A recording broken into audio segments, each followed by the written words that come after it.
Okay, so it's not that scary, but we do need to identify it, and I want to show you today what it is because you're going to see it a lot, and you really shouldn't. There's some things you need to be doing to avoid this from happening. We're going to get into a hive. Hey everybody, David Burns, EAS Certified Master Beekeeper with you on a cold winter day. But I filmed some stuff outdoors a while back, and it's fun to be able to get into some hives, at least on video, and spring is coming. So today we're going to take a look at this hive, kind of take it apart, and determine what this is. This is a very, very common question.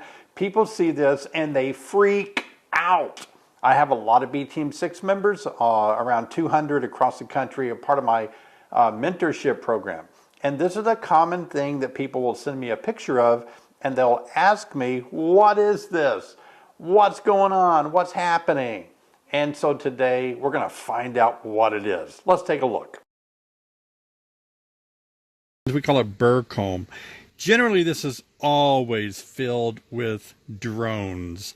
And so some of you have asked me, what are these little white things, worms or grubs, between the frames? This is because this comb was connected from the bottom of this frame to the top of the one below it, and they were raising drones. So this is actually drone larvae that you're seeing here. This is a queen cup. It's not unusual for there to be queen cups throughout the hive, even though this one has nothing in it. So you might see something like this and wonder what this is. Let's just see if we can play with that a little bit. So this is actually just a drone, not fully developed. Maybe it went bad or something, got torn open. A little bit of the cocoon sac there that's bright white, and the maybe underdeveloped pupa of a drone from that area down there. Several of you have questioned, what is this between the frames? Like here is a glob of something right here at the end of my hive tool. Well, this is actually, again, the burr comb, and for some reason they've chosen to build this up. Now this particularly can be built up if your frames are not directly above the one below it.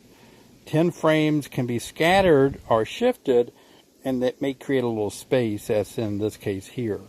So I would recommend that that frame above this one needs to be right above it, and there wouldn't be that space there. And they'll just periodically build some burr comb, and of course it'll be filled with drone pupae. For example, you can see how these frames don't align. Like this frame here is showing. That means that the frame above it, this one here, is slightly to my right, allowing space. So there's going to be a gap from the end of my hive tool, if that one's off too, to that place, and that's where they begin to build this burr comb. Wow, this is a good tip, isn't it? And it's hard to do. You have to use your eyes, look down there, make sure you know where your frames are going to go.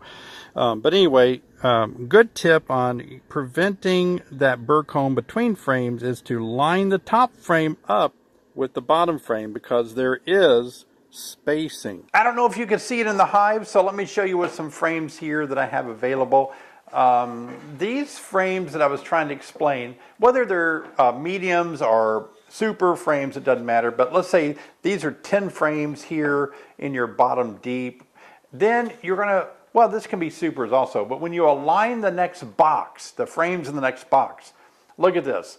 You can align them where they're off just this much. Do you see that?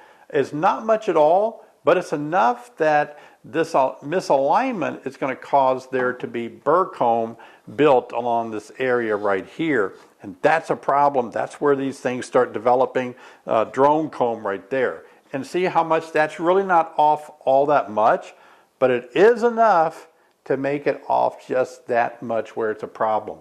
So you want to line them up where they're like this. They're perfectly right on top of the other one.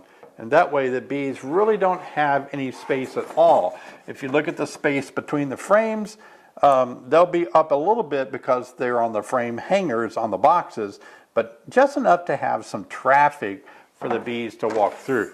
So I hope that was me explaining how you need to align your frames up. Hope that made sense for you, because this next tip is so important, because you need to align your frames up when you apply this next. Boy, this is a secret weapon tip. Take a look.